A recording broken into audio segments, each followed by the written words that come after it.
Hello everyone and welcome to my YouTube channel. Today we are going to discuss about the settings which you have to turn off right now in iMessage so that it cannot share your data, which means iMessage is sharing your data and you have to turn off the settings right now, which if you want to avoid the sharing of your data on iMessage. So what are these settings which you can simply turn off so that iMessage will not be able to share your data? So first setting is that you have to simply disable iCloud messages. For this you have to simply go to settings, and here you have to simply go to the name or Apple ID, and you have to go to iCloud here.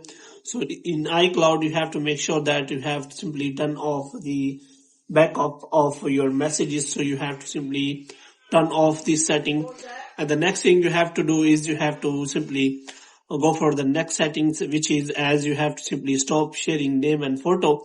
For this you have to simply go to settings again, and after that you have to simply go to apps, and in apps so you have to look for the messages, and in messages you have to search for sharing of a name and photo, and here you have to simply make sure that you have simply turned off the name and photo sharing.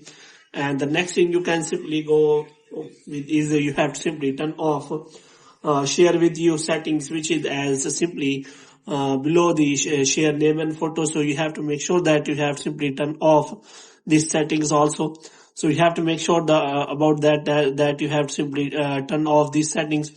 And the next setting is as that you have to turn off the text message forwarding.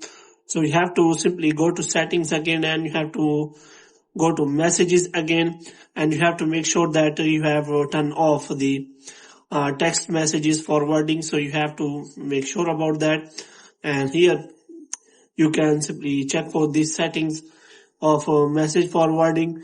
And the next thing you can check for that setting is that you have to simply disable read receipt. So you have to go to the settings again and messages again, and you have to turn off the send read receipts, and you can also turn off the second settings, which is as that you have to turn off the send and receive settings. So you have to click on that, and after that you can also check for other settings which can also share your data. But if you want to use the iMessage smoothly, you can simply turn these settings on, because it will activate your iMessage and you will be able to use the iMessage smoothly. So you have to make sure about that. So hope you have liked this video. More videos like this, you can subscribe our channel.